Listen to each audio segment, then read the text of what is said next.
Hello everyone, good morning সকলকে। কেমন আছো তোমরা? আশা করি সবাই ভালো আছো। আজকে ভোটিং ডে। সকাল সকাল রেডি হয়ে নিচ্ছি, তাও সকাল নয়, বেলা 12টা বাজে। রেডি হয়ে নিচ্ছি, যাব ভোট দিতে।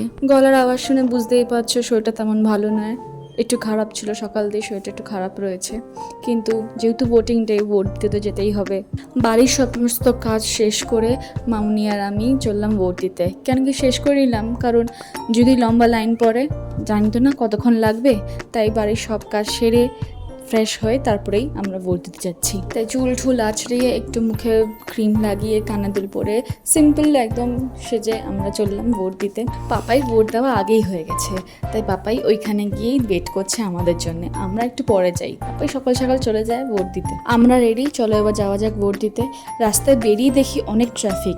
এত ভিড় দেখে ভাবলাম রাস্তায় মনে কোনো ঝামেলা হয়েছে ভোটিং নিয়ে, কিন্তু না। একটু এগিয়ে দেখি যে ভোটিংয়ের জন্য না, কেউ একজন এমএলএ বা কেউ একজন এসছিল, তার গাড়ি ব্লক হয়ে গেছিলো রাস্তায়, তার জন্য এত ট্রাফিক হয়ে গেছিলো।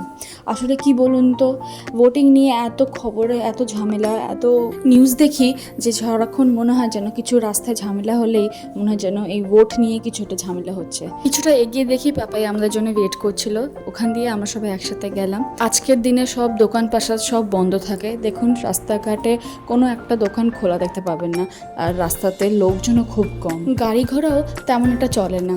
এই ধরো 10টার মধ্যে 2টো চললো, একদমই চলে না তা বলাটাও আবার ঠিক না।